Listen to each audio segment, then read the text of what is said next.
সম্পর্কটা শুধু তার সাথেই রাখো যে সম্পর্কে গুরুত্ব দিতে পারে। একটা ফলো দিয়ে সম্পর্ক তৈরি করলে এই সম্পর্ক টিকে থাকে না। যদি প্রতিনিয়তই সেখানে ভালোবাসা না দিয়ে আসেন তাহলে সেই সম্পর্ক বেশি দিন টেকে না। আপনি যাকে ফলো দিয়েছেন অবশ্যই তার ভিডিওগুলো সামনে আসলে দেখবেন, তার ভিডিওতে লাইক কমেন্ট করার চেষ্টা করবেন, তাহলে দেখবেন আপনাদের সম্পর্কটা অনেক দিন টিকে থাকবে।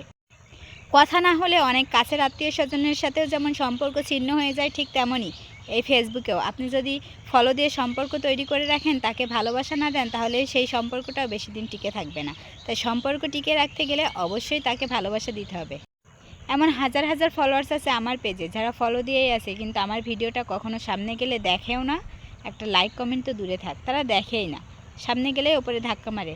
তাদেরকে বলছি, ভাই ফলোটা দিয়েই যখন রেখেছেন তাহলে ভিডিওটা একটু দেখেন, কমেন্ট না করতে পারলেও একটা লাইক করে এসেন, কিছু কমেন্টের রিয়াকশন দিয়েছেন, সেখান থেকে কিন্তু আপনারই লাভ হবে। একটা কমেন্ট করলে কেউ কখনো লস করে না, কারণ একটা কমেন্টে থেকে আপনি ফলোয়ার্স পেতে পারেন, এঙ্গেজমেন্ট পেতে পারেন। আপনার ওই কমেন্টে যতগুলো রিয়াকশন পড়বে ততগুলোই কিন্তু আপনার এঙ্গেজমেন্ট বাড়বে, আর সেখানে রিপ্লাই কমেন্ট করে আপনার পরিবারে যারা যুক্ত হবে সেখান থেকে আপনি ফলোয়ার্স পাবেন। নতুন অবস্থায় বেশি বেশি চেষ্টা করবেন অন্যের পোস্টে কমেন্ট করা, অন্যকে ভালোবাসা দেওয়া, তাহলে ফলোয়ার্স এঙ্গেজমেন্ট নিয়ে কখনোই টেনশন করা লাগবে না। এটাই বাস্তব। ফেসবুকে যারা নতুন কাজ করতে এসেছেন তাদের উদ্দেশ্যে কিছু টিপস দেই। নতুন কাজ করতে এসেছেন, এখানে ধৈর্য ধরতে হবে, পরিশ্রম করতে হবে, তারপরে এখান থেকে সফলতা পাওয়া যাবে।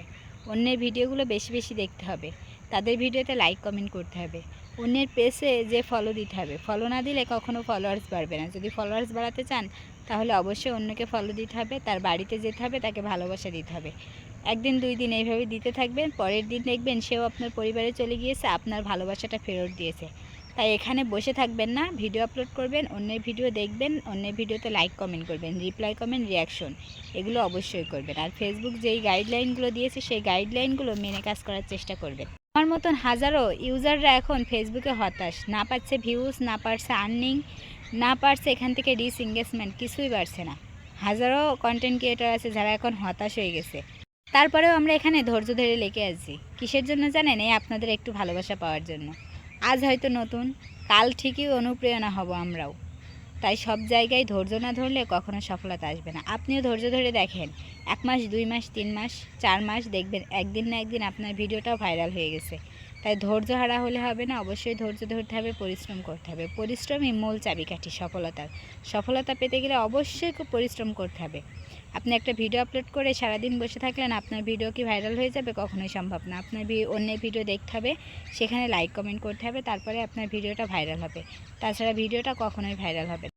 নিয়মিত রিলস, পোস্ট, টেক্সট আর লং ভিডিও এগুলো যদি করে যেতে পারেন তাহলে আপনার ভিডিওটা খুব তাড়াতাড়ি ভাইরাল হতে পারে এবং আপনি খুব তাড়াতাড়ি সফলতার দেখা পেতে পারেন।